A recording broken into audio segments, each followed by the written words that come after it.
Assalamualaikum warahmatullahi wabarakatuh. Om Swastiastu, Nama Budaya, Salam Kebajikan. Halo semuanya, perkenalkan aku Kahanaya Adesta Putri dari kelompok 5, kelas 96 dari SMP Negeri 37 Kota Bekasi. Di video kali ini, saya dan teman-teman saya akan menjelaskan dan menceritakan tentang sejarah Indonesia, yaitu pertempuran Surabaya dalam Text Recon. Dan inilah teman-teman saya.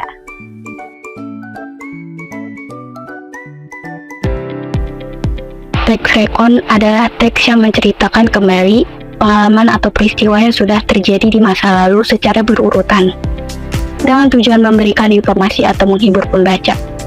Tujuan utama dari Text Recon adalah menceritakan kembali pengalaman atau peristiwa yang sudah terjadi di masa lalu secara berurutan.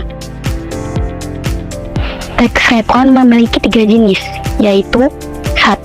Text Recon pribadi, menceritakan pengalaman atau kejadian yang dialami langsung oleh penulis bersifat personal. Yang kedua, Text Recon faktual, menceritakan peristiwa atau kejadian nyata yang memiliki nilai sejarah atau sosial. Dan yang ketiga, Text Recon imajinatif, menceritakan peristiwa atau kejadian yang sebagian besar atau seluruhnya bersifat fiksi atau rekaan, tetapi diceritakan secara rinci. Pada 10 November 1945, Sekutu melancarkan serangan besar-besaran dengan artileri dan pesawat tempur. Rakyat Surabaya yang dipimpin oleh para pemuda, tentara keamanan rakyat, dan laskar melawan habis-habisan dengan semangat mereka atau mati yang dikobarkan oleh orasi heroik terutama melalui radio. Meskipun Surabaya akhirnya jatuh ke tangan Sekutu setelah pertempuran selama sekitar 3 minggu, perlawanan ini menunjukkan keberanian dan semangat tak kenal menyerah bangsa Indonesia.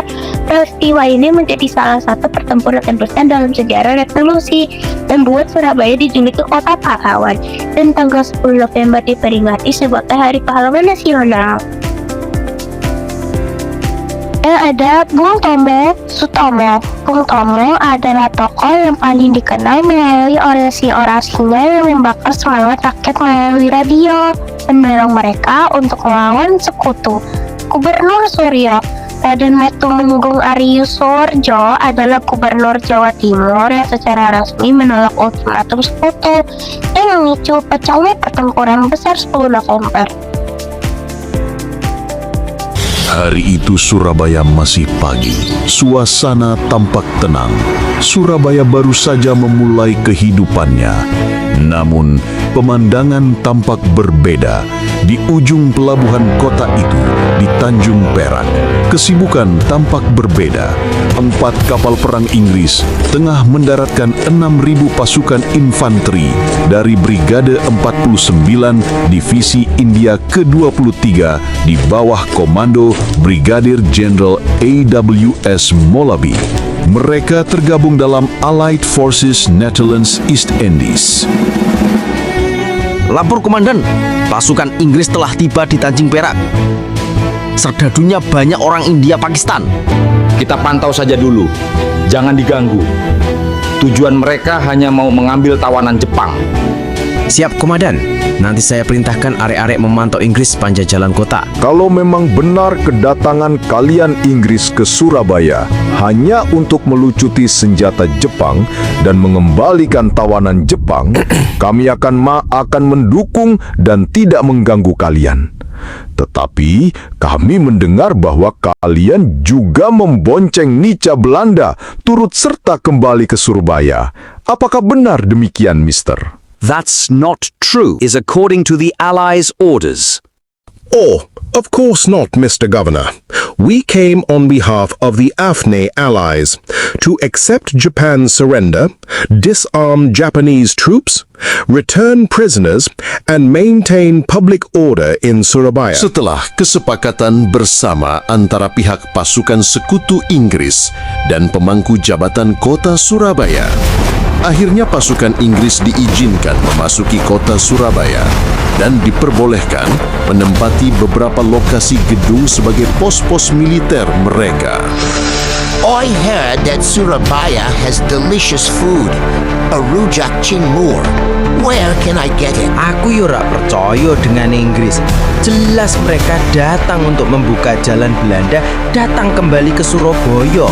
Saat itu, rakyat Surabaya masih dalam semangat kemerdekaan yang berkobar.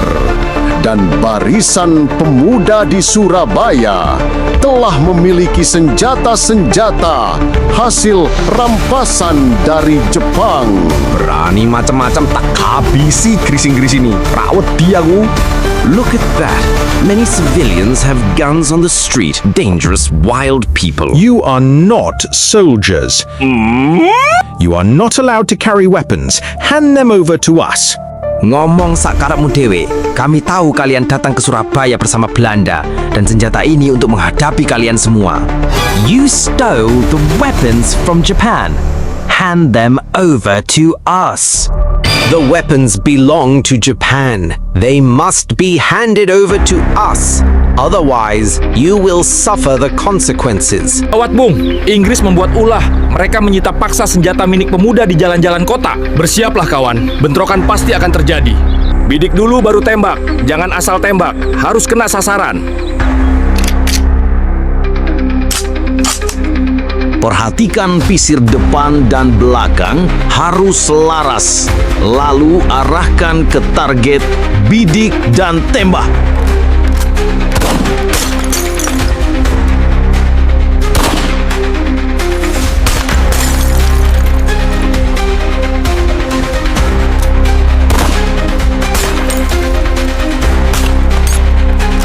Dan Inggris pun gusar dengan barisan pemuda rakyat Surabaya yang sudah siap dengan persenjataan. They have seized Japanese weapons, and everyone in this city can have a weapon, and this is dangerous for our mission. We must take action. Pagi itu, Inggris segera mengambil tindakan dengan menyebar selebaran berupa ancaman kepada seluruh rakyat dan pemuda Surabaya, berisi ultimatum agar segera menyerahkan seluruh senjata yang dimiliki para pemuda Surabaya kepada Inggris. Jika melawan, akan ditembak di tempat. Inggris kurang ajar. Berani-beraninya mau mengambil senjata kita. Harus dilawan. Inggris kurang ajar mau ambil paksa senjata kita. Harus kita lawan. Jelas saja, provokasi ultimatum Inggris membuat rakyat dan para pemuda Surabaya marah. Dan mereka memutuskan melawan ultimatum Inggris. Sekarang, rakyat Surabaya semakin yakin niat kedatangan Inggris yang sebenarnya. Itu hanya membuka jalan bagi Belanda untuk berkuasa kembali di Indonesia yang baru saja merdeka itu. Oh, they are attacking! Pertempuran pun pecah secara sporadis tanpa perintah. Rakyat dan para pemuda menyerang pos-pos militer Inggris di seluruh penjuru kota Surabaya. Letusan senjata terdengar di mana-mana. Dengan semangat perjuangan yang bergelora, rakyat Surabaya mengepung pos-pos militer Inggris. Tanpa ampun, tentara Inggris kewalahan menghadapi gelombang serangan sporadis tanpa henti dari rakyat dan pemuda Surabaya. Kekuatan tentara pemenang Perang Dunia Kedua itu seolah sirna di hadapan para pejuang Surabaya. Maju terus! Inggris dibuat hancur lebur oleh gempuran rakyat dan pemuda Surabaya.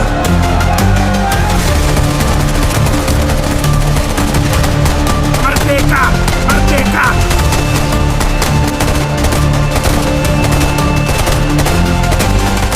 Merdeka! Cover! They're all around us! Keep firing! Don't let them advance! We need reinforcements now!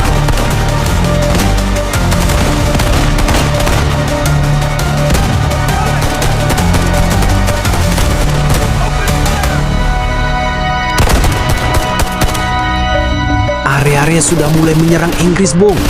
Tahan dulu. Kita belum ada perintah. Gak tahan aku, Bung. Sudah, langsung kita hajar saja. Sama, Bung. Saya juga udah gak tahan. Pasukan Tentara Keamanan Rakyat Indonesia di Surabaya pun merasa geram dengan sikap arogan Inggris dan mereka pun bersatu bersama para pejuang turut menyerang pos-pos militer Inggris dan meninggalkan tugas mereka yang semula hanya memantau kegiatan pasukan Inggris. Kepalang tanggung, hancurkan saja Gris Inggris itu.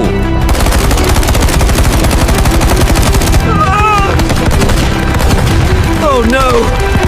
I could die here. They are attacking non-stop. Lebih dari 20 pos militer Inggris berhasil dihancurkan. Prajuritnya banyak terbunuh dan sisa-sisa pasukan Inggris lainnya lari tunggang langgang menuju home base mereka di Tanjung Berak.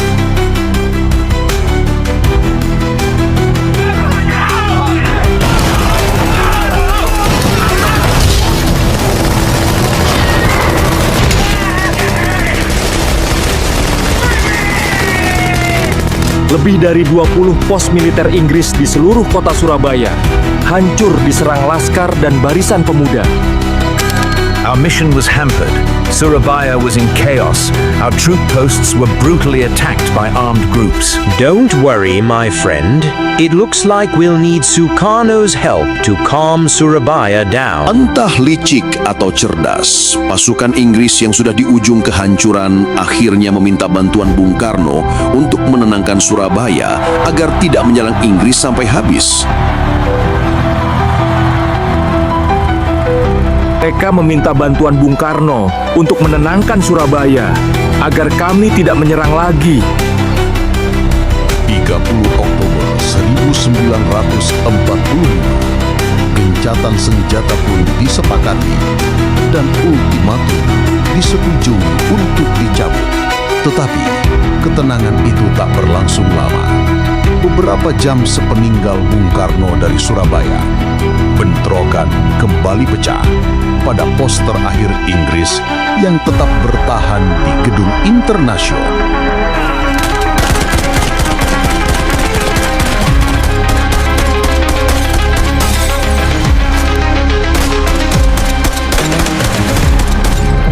Situasi semakin memanas di sekitar Gedung Internasional. Tiba-tiba, sang komandan Inggris, Jenderal Malabi, datang dan terjebak di tengah insiden tembak-menembak antara pejuang Surabaya dan pasukan Inggris. Situasi semakin sulit dan akhirnya mobil yang ditumpangi Jenderal Malabi terkena serangan tembakan dan granat meledak, mengakibatkan sang jenderal itu tewas seketika.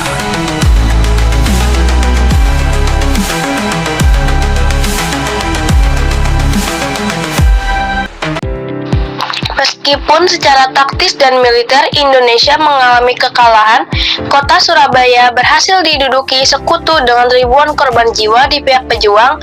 Pertempuran Surabaya adalah kemenangan moral dan politik yang abadi.